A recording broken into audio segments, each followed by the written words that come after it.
श्रवाः स्वस्ति नः पूषा विश्ववेदाः स्वस्ति नस्तार्क्ष्यो अरिष्टनेमि स्वस्ति नो बृहस्पतिर्दधातु। ॐ भूर्भुवः स्वर्गौरिवभूम्नः पृथिवी वरेण्यः तस्यास्ते पृथिवी देवयजने।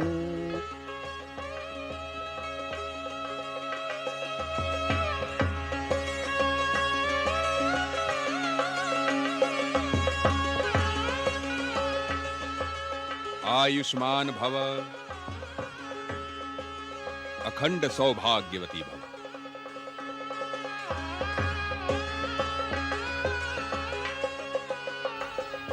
आयुष्मान भव, सौभाग्यवती भव। यदि आप ना होते केशव तो मेरी मांग जीवन भर सुनी रहती। आपने मुझे ये वर देकर मुझे कृतार्थ कर दिया। हमने कुछ नहीं किया कुलवधु मोरवे। वर वधु के जोड़े तो स्वर्ग में बन जाते हैं, धरती पर तो केवल औपचारिकता निभाई जाती है। तुम्हें घटोत्कच के लिए और घटोत्कच को तुम्हारे लिए ही बनाया गया था। हमने तो केवल तुम दोनों का मिलाप करवाया है।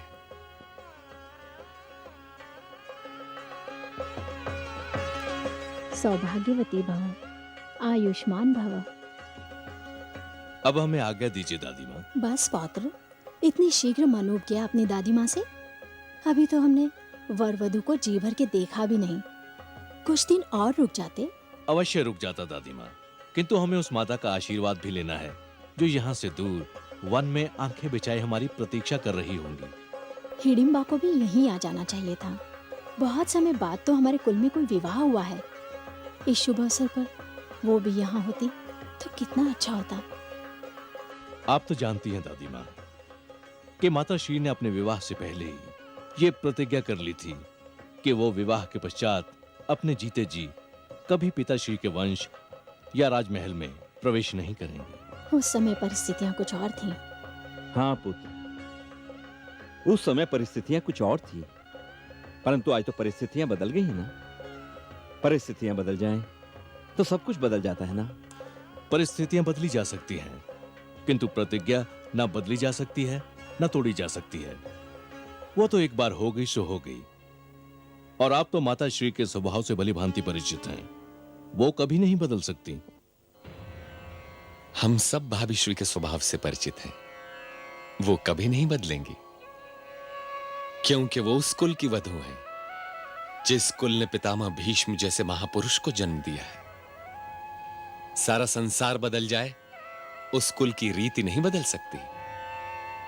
धन्य है भाभी श्री हिडिंबा, जिन्होंने अपनी प्रतिज्ञा निभाने में हर सुख को बलिदान कर दिया। जाओ वत्स, हम सब तुम दोनों के सुखी जीवन की कामना करेंगे। आयुष्मान भव।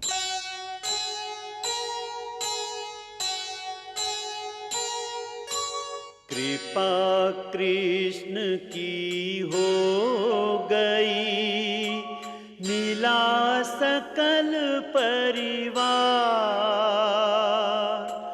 वधू और वर को मिला शुभाशीष उपहार, शुभाशीष उपहार।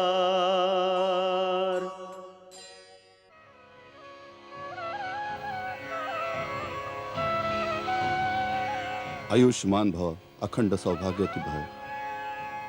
आयुष्मान भव, सौभाग्यवती भव। विजयी भव पुत्र।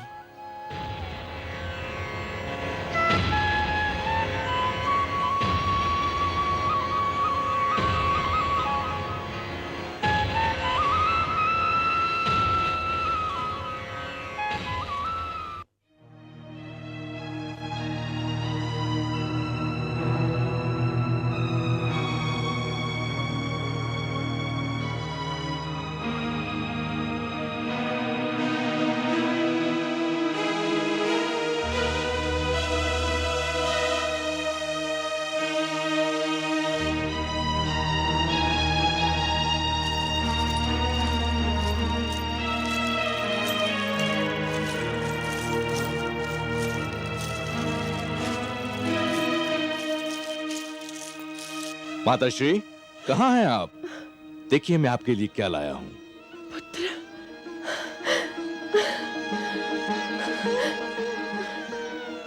माताश्री, ये आपकी बहू है। मौरवी, माताश्री के चरण स्पर्श करो। नहीं नहीं वधु, मेरे गले लग जाओ। मैं जानती थी यदि केशव ने तुम्हारे लिए किसी कन्या को चुना है तो वो जरूर चांद का टुकड़ा होगी। मैं आपकी सेविका हूँ माताश्री। नहीं नहीं, सेविका नहीं, संगिनी कहो। सच पूछो तो इस वन में अकेलेपन में मन बहुत घबरा जाता था, किंतु अब नहीं घबराएगा। अब तुम जो आ गई हो। और सुनो, यदि तुमने वधु को दुख दिया तो मुझसे बुरा कोई नहीं होगा, समझे? समझ गया माताश्री। नई वधु मिली तो पुत्र पुराना लगने लगा। नहीं नहीं, ये बात नहीं है पुत्र। वधु के आने से मां के प्यार पर पुत्र का अधिकार बस आधा हो जाता है। शेष आधा अधिकार तो बहू का होता है। नारी तो अर्धांगिनी होती है, अपने पति की हर दुख सुख में साथी होती है। उसके आने से वंश बढ़ता है, कुटुंब बढ़ता है। किंतु मुझे एक बात की चिंता अवश्य है।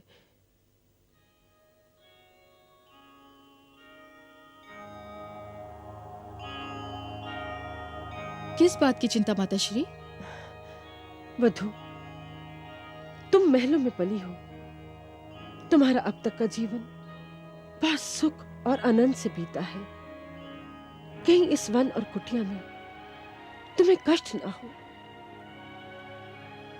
प्यार यदि कुटिया में मिले तो ऐसी कुटिया महलों से श्रेष्ठ होती है। और इस वन में तो मुझे दूर दूर तक आपका प्यार दिखाई दे रहा है।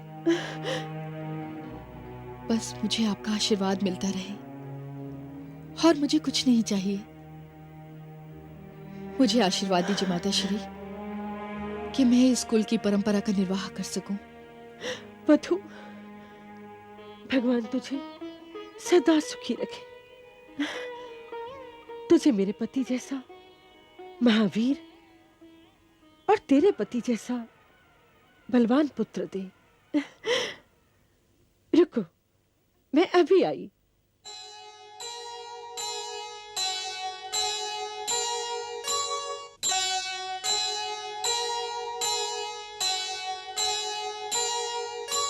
लिए आरती हाथ में, भरे हृदय में प्यार, दुल्हन का स्वागत किया माँ ने अपने द्वार, माँ ने अपने द्वार। पुत्रवती भाव, आओ आओ। मैं समय हूं। घटोत्कच और मौरवी का विवाह संपन्न हो गया। दोनों एक दूसरे के प्यार की अथाह गहराइयों में डूब गए। किंतु ये बात केवल मुझे पता थी कि घटोत्कच और मौरवी का विवाह किसी कहानी का अंत नहीं, एक नई कहानी का प्रारंभ है। वो कहानी जिसकी परछाइयां उस महायुद्ध पर पड़ने वाली थी जो परिस्थितियों की मुट्ठी से निकलकर कुरुक्षेत्र में आने को बेचैन था। घटोत्कच और मौरवी का प्यार एक बालक बर्बरीक का रूप धारण कर चुका था। हिडिंबा उस बच्चे को पाकर खुशी से झूम उठी।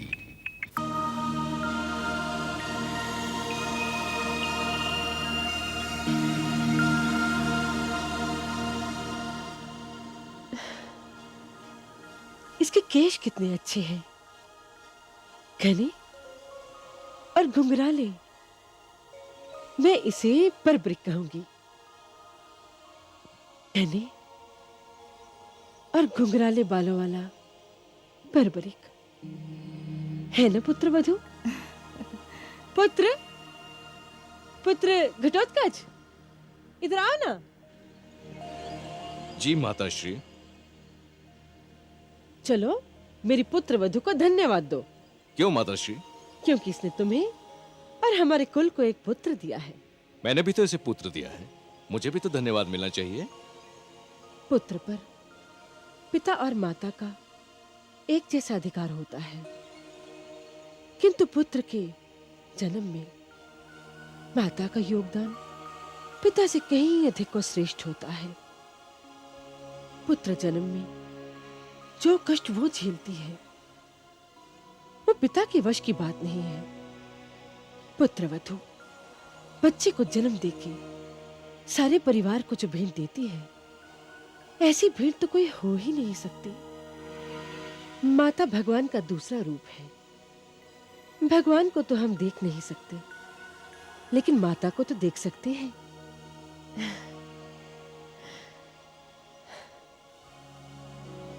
जाओ अपने पिताश्री के पास जाओ। हमारे पौत्र के जन्म का शुभ समाचार सुनकर वो अति प्रसन्न होंगे।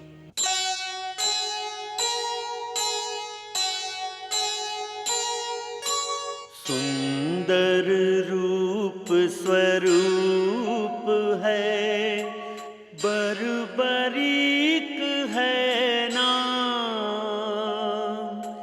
देखें बनते हैं यही कैसे खाटू श्याम, कैसे खाटू